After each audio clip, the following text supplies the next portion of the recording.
Mr. Worldwide Special Prosector Hank Breenan stated in open court yesterday that the federal investigation into the death of Officer John O'Keefe and Karen Reed is over. But is it really? Just in closing, Judge, this was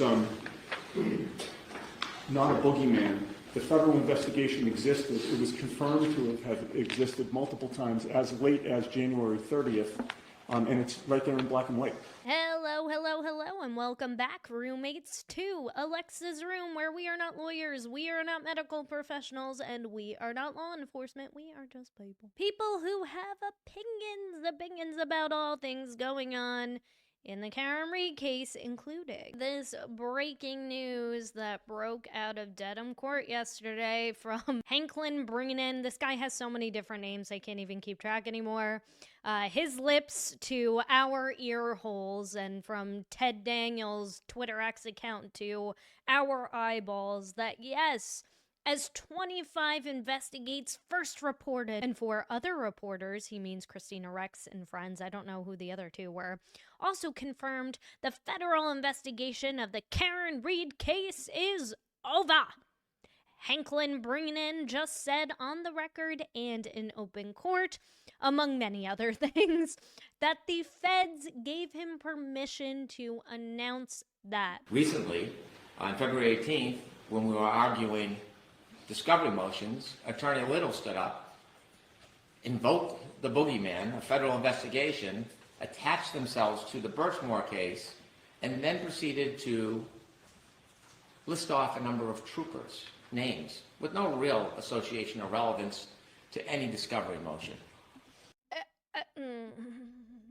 Sir, if my memory serves me correctly, one of now, I would say, the biggest witnesses in this case is State Trooper Nicholas Garino, who is responsible for extracting all of the cell phone data in this case, including the Sandra Birchmore case as well, too, where he seemingly magically missed 32,000 plus messages between Matthew Farwell and Sandra Birchmore, which explicitly lays out the extent of when he started grooming her from the age of 13 and 14 years old all the way through her death, providing plenty of information and evidence to the federal government, hence why he's being indicted right now for her unaliving, that infers he had at least some sort of motive to unalive her. Now, also mentioned in those reports is Trooper Fanning. Now, we're going to talk about Trooper Fanning in tomorrow's video because today's hearing, which is actually going on at the same exact time as me recording this video about yesterday's hearing, but I want to really zero in on this because now it's going to start to trickle into a conversation about the federal investigation and his big-time announcement that was supposed to have been made at the last hearing. This highly anticipated announcement that was supposed to be this huge mic drop moment when really it fell kind of flat, if you ask me. And this was a tactic to besmirch these hardworking, dedicated public servants simply by attaching them to a federal investigation for which there is no boundaries. Well, I mean, I will agree with him there. They are certainly hardworking at framing Karen Reed for a unaliving that she did not commit. John O'Keefe was not hit by a motor vehicle, let alone by Karen Reed operating said vehicle. End of story. So now he's going to start talking about the federal investigation, right? Which I have a lot of things to say about that in a second. Within 24 hours of those arguments, the Norfolk County District Attorney's Office was contacted by the United States Attorney's Office.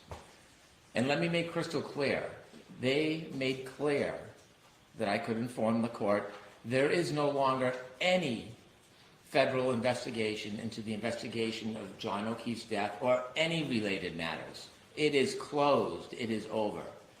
So all those implications and innuendos that erode at the objectivity of our potential jury pool, well, they become more egregious when you see that they're not based on reality or fact. I wouldn't tell the feds that, just saying. Especially when they paid $500,000 to hire the same experts that you're working so hard to exclude.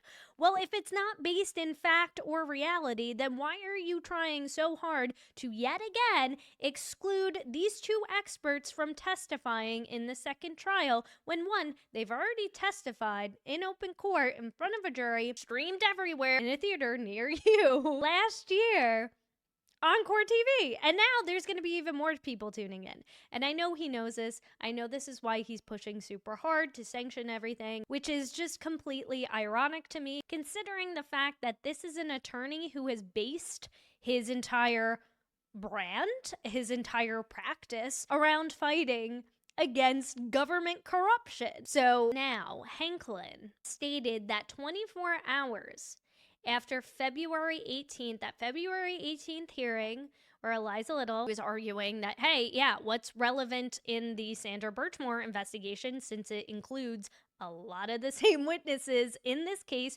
troopers who were involved and had their grubby little meatball fingers all over X, Y, and Z, is completely relevant, right? So he's saying 24 hours later, after that hearing, after she had made that statement about the federal investigation still being ongoing, the Norfolk DA's office gets a phone call saying the investigation's over, it's done, over and done with, case closed. Who made the phone call? Was it the same person that had written that letter on January 30th stating that, no, the investigation's still ongoing?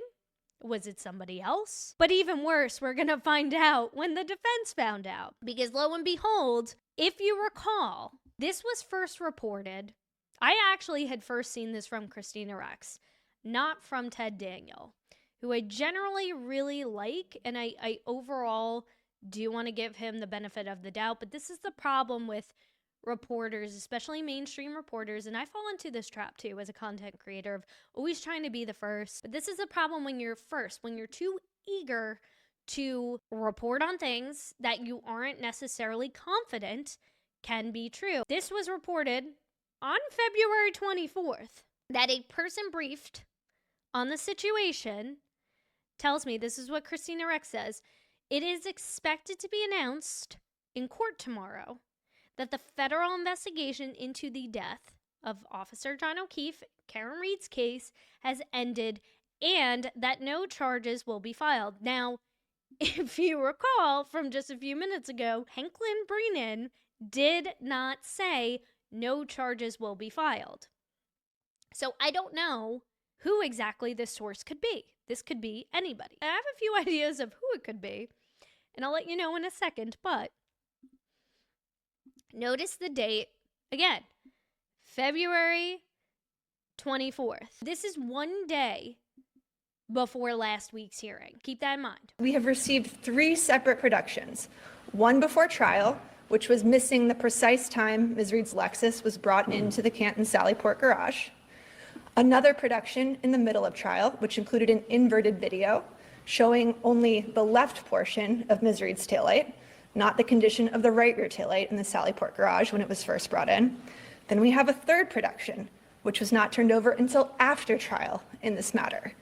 In that production, we have video surveillance footage from outside the Canton Police Department where it shows Brian Higgins on his cell phone talking to someone at 1:30 a.m. outside of the Canton Police Department. The only report or documentation associated with any of those 3 productions is a singular report from July of 2024 that details an IT person, Colleen Crawford's, review of video surveillance footage and summarizing information about what she looked at.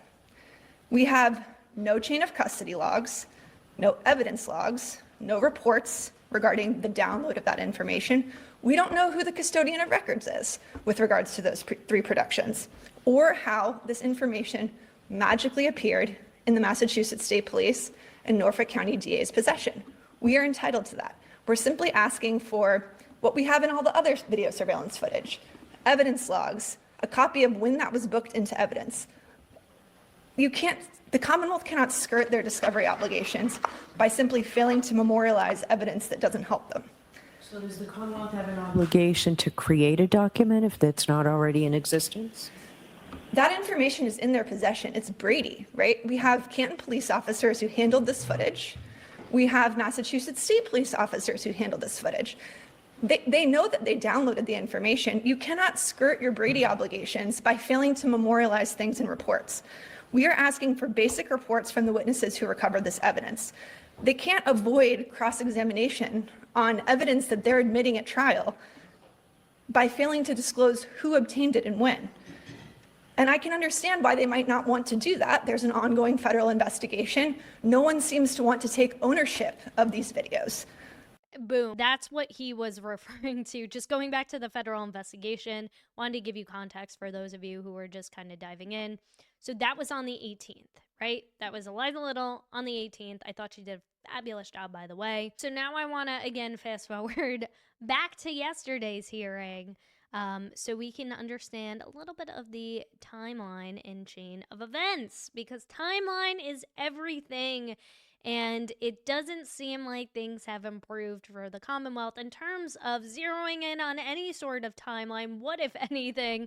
The only other argument that I'd like to make, and this is appropriate to make in public because there were allegations that I believe, misconduct regarding the existence or non-existence of the federal investigation, specifically directed at Ms. Little. The timeline is important here as well.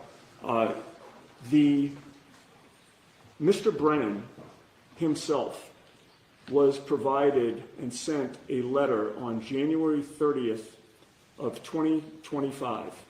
The letter was directed to him specifically. We obviously received a copy of it. And in that letter on January 30th of 2025, the First Assistant US Attorney, Mary Moraine. So notice how Yannetti actually says who it is. Like, he's not like, oh yeah, the feds, 1-800-FEDS. I was copied onto this mysterious letter. Like, he says who it is, right? This is the horse's mouth. Informed Mr. Brennan that the federal investigation was ongoing. Those are her words. Mr. Brennan knew that. It was after that letter, I think within about 3 weeks, we were in this courtroom, and Ms. Little on February 18th, like we just went over a few minutes ago, had mentioned the ongoing nature of the federal investigation. Not only was that truthful, that came from the horse's mouth. It came directly from the U.S. Attorney's Office, and Mr. Brennan was aware of that because he personally got the letter. It was only after that that Mr. Brennan has reported to the court that the federal investigation later was closed. Can you give me dates again, please? So what was the date that Ms. Little made that statement, and what was the date that you all found out about what Mr. Brennan just announced? Okay, so January 30th was the letter. We believe February 18th, when we were before this court, was when Ms. Little made that statement. And then it was thereafter. I can't speak to when Mr. Brennan says that the federal authorities contacted him, but it was after February 18th. When did you hear the information? When did you hear the information that Mr. Brennan just told us? Mr. Brennan called me to inform me of that. I don't remember the date. Maybe, perhaps. which is also ironic considering Hanklin keeps expressing he cannot trust the defense, and the defense is constantly misspeaking or misstating facts and yada yada, and this is the reason why I can't call them anymore. And then here he is calling up David Yannetti instead of sending an email, having something in print, right? A phone call can't. Like all the dang butt dial. Just take everything at face value, right? So Hanklin calls Yannetti and tells him, hey, I was just told the investigation is over. He can tell the court when that was. Was it prior to February 18th? No, it was after February 18th. Yeah, no, it was definitely after February 18th. Ms. Little reported the freshest information that we had truthfully to the court. Because Hanklin's essentially saying, like, oh, well, she lied in front of a worldwide audience, Mr. Worldwide, right? But she didn't, because according to the defense, we didn't know. She only spoke based on information that we had received. Physically documented from the horse's mouth herself. Just in closing, Judge, this was not a boogeyman. The federal investigation existed. It was confirmed to have existed multiple times as late as January 30th, and it's right there in black and white. And that's what it is. And I'm surprised she wasn't like, where's the metadata on that? Like, so now Hanklin's gonna clear things up a bit, timeline-wise. He looks like he's about to pass out. Ms. Little made her argument on February 18th. The Norfolk County District Attorney's Office was contacted about 24 hours later on February 19th. I gave written notice and called Attorney Yannetti on February 26th. Oh. The import of the argument is not that the defense was aware it was closed and continued to persist. Oh, so you're telling me you leaked this, allegedly. Somebody leaked this to the press before the defense even found out. You want to talk about ambushing? You want to talk about a boogeyman? Look at your freaking self in the mirror. So Kristina Rex and Ted Daniel know before the defense knows. And that's even if you believe anything that comes out of his gob. Because I certainly don't. It is insinuating and suggesting for years of this amorphous impropriety. It is trying to bootstrap their arguments, claiming, yes, that there's a boogeyman, that something is happening in the federal court, but they can't talk about it, when the reality is now that that case is closed. So if they can't talk about it, or if you're saying, well, oh, they feel like they can't talk about it, that's not the rules that they put in place. They wanted to talk about it, right? They want to. That's why they're talking to the press. That's why they're doing interviews. That's why they keep bringing up the federal investigation, because it's a very real thing. You see, Hanklin isn't just a fever dream of an M. Night Shyamalan movie. It's real. It is based in reality.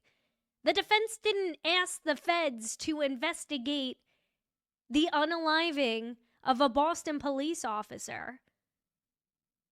They got hundreds of other cases that they are handling right now. And if there's no boundaries and you're not worried about it, then why are you trying so hard to exclude ARCA from testifying? Why did Bev make a ruling last year about, hey, you can call the ARCA witnesses to testify, but you cannot say they were hired by the feds. You can only ask them if they were hired by the defense, which led to a whole lot of confusion amongst the jurors. We talked about it in a previous video when Turtle Boy interviewed, I think, one of his first jurors post-trial. And they had said, oh, we thought, I don't know, it could have been an insurance company who hired ARCA. It could have been Turtle Boy who hired ARCA, when really it was the feds. So if you're really not worried about it, then why are we wasting time on whether or not it's a big deal that ARCA sent an invoice after the trial, which the USAO said, yeah, you're good to pay this bill. It's all good. Why are you so worried about that? Why are you so worried about them testifying? The Commonwealth referenced a statement that I had made regarding the federal investigation. That was in a courtroom setting. It was not an extrajudicial statement. Yeah, he's talking about Hanklin referring to the Court TV clip. Karen Reed has never done a sit down with Court TV, as far as I know. I'm sure Vinnie Politan would love it. We all know where Julie Grant stands, and I'm still blocked from her. I guess because I called her a hag. I don't know. So he was referring to a clip of a Court TV live stream, David Yannetti addressing the court. But that's not a misrepresentation of fact either, right? Which leads me to believe it's possible this was the source. Canton Police puts out this press release. Helena Rafferty, chief of police, who made a guest star appearance the week before, escorting Paul O'Keefe and Peggy O'Keefe into court in full police garb, which, to my understanding, was banned from any court proceedings, and then dipped out before the hearing even began, I think, makes this statement yesterday, March 4th. I recently spoke to and was informed by the U.S. Attorney's Office that all aspects, notice how they both use the same exact language, of the federal investigation initiated by her predecessor and related to the death of John O'Keefe have been completed. The investigation is no longer active and will be closed. So notice the difference there. She says it's no longer active and it will be closed. Not that it is closed, it's over and done with, according to Mr. Worldwide, Special Prosector Hanklin Breenan. Due to ethical limitations, I cannot comment further because now they're all worried about ethics, right? Now, what strikes me a certain way about this is the fact that she says initiated by her predecessor. So I'm assuming she's talking about Leah Foley, Leah Foley's predecessor, because she's the new U.S. Attorney for Massachusetts. Her predecessor was Josh Levy. Josh Levy did not begin this investigation. Rachel Rollins did. And Turtle Boy's done a whole lot of coverage on Meatball's relationship with Rachel Rollins and what may have potentially kickstarted this investigation, which very much is an investigation into the Norfolk DA's office. From what at least I can infer. But what strikes me is, like, this doesn't feel like a typical press release, you know, because we've seen some of the other press releases that have been put out, not necessarily by Canton PD, but by like the MSP, and it's just it's worked a little differently. You can tell this is an email, and it's very easy in Canva. Because this is clearly from Canva, right? Like somebody went in, maybe some intern that's not getting paid, was told to, hey, you can copy and paste this email, but there's no signature here. I want everything taken off. You can keep my name up here, right? But you can white out. It's very easy to white out certain things that you don't want people to see, like timestamps, right? Like when you go to an email, it would have timestamps. This is an email I got from Substack. What do you notice? over here. Let's zoom in. Oh. There's a timestamp. There's a timestamp there. There's an email, right? This looks like this was a reply to, I mean, it says this is a reply to an email thread with, I'm assuming, all media outlets. I don't know, but look how easy it is. I mean, it'd be so simple to just copy and paste or just open up a new text box in Canva, plug it into this template, and then post it up on the internet. And it's so ironic because here, the whole time, what is Hanklin saying? We don't want to poison the potential jury pool. This isn't a coordinated execution to stop the poisoning of potential jurors by saying the investigation isn't based in reality or fact, which is not true. That's a complete mischaracterization. You want to tell the 3,600 pages from the feds into this investigation? Really? Okay. You want to ask Josh Levy? So I don't really know what to make of this. And the comments were shut off, so, you know, good luck if you want to, only if they mention you in a reply. So there's that. And this is why I'm inclined to believe that Helena Rafferty, potentially, allegedly, in my opinion, this is pure speculation, may have been the one, may have been the source, or one of the sources. I think some reporters reported there were 2 sources. I don't know, but at least one, it seems like. She was one of the alleged sources to leak this information out. Why was this leaked out to the press before the defense even knew about it? And it's not like Yannetti lied. Hanklin confirmed it. So are you going to go back on your word now? I don't know. What say you? This is Nightside with Dan Rhea. As you can see from this date down here, February 25th. So this is the day of that he was supposed to make this grand announcement, right, to the court. So it was still a day before the defense even knew. The status at all, or if there even is an investigation that has been conducted regarding this case? So I'm bound by DOJ rules that prohibit me from confirming or denying the existence of a federal investigation. Yep. And that's just the rule. So I can't confirm, but I can say it would not be unusual for us to speak with our partners, our law enforcement to law enforcement partners about investigations. So she kind of echoes the same statement. She says, I can neither confirm nor deny. Again, that doesn't mean that it isn't actually closed.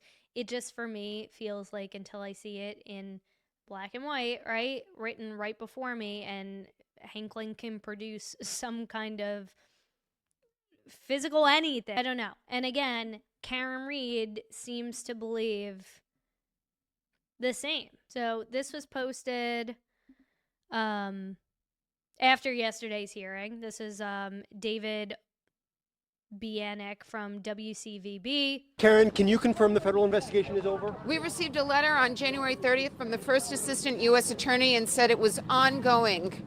And what about now? Do you believe some Mr. Brennan? issues. If I take him at his word, that would be a very dangerous endeavor of mine. But I've seen a letter from the U.S. Attorney's Office from 1 month ago, and it said it was ongoing. It was a 4-page single-spaced letter from Mary Marine on Leah Foley's letterhead. So you do believe it is ongoing? I don't know. That's just the actual data that I have. That's the actual data that she has. Now, and it had Leah Foley's letterhead on it. So, I mean, again, the feds are going to do what they're going to do. And even if it is closed, it doesn't mean that it can't reopen at any point in time. I mean, again, how long did it take for them to indict Matthew Farwell? It took a few years, right? And that also involved, again, several of the witnesses that are involved in this case, some of the same state troopers and Canton police officers, Michael Lank, cough, cough, Michael Lank. So take that with you as you will. Nevertheless, I don't think it affects Karen Reed's upcoming trial, her defense. Either way, I think the only thing that it would potentially affect is how the defense is able to question the 2 ARCA witnesses, right? Are they going to be able to mention the word federal investigation, and whether it's ongoing or it's not ongoing? The fact that the federal government spent $500,000 to hire this company to investigate an investigation of a crime that she's on trial for allegedly committing still doesn't really look good. Still doesn't really look good. It wouldn't look good to me as a juror, even if I went into this case not knowing a dang thing, because you know there are going to be people who are selected for this jury who just aren't in tune with the day-to-day news. So, with that being said, if you are as frustrated with me, but you enjoyed today's content, make sure you hit that subscribe and make sure you hit that notification bell so you do not miss the next Karen Reed update from me, and make sure you hit that like button because that tells the YouTube algorithm that this is in fact newsworthy news. I'll see y'all in the next one.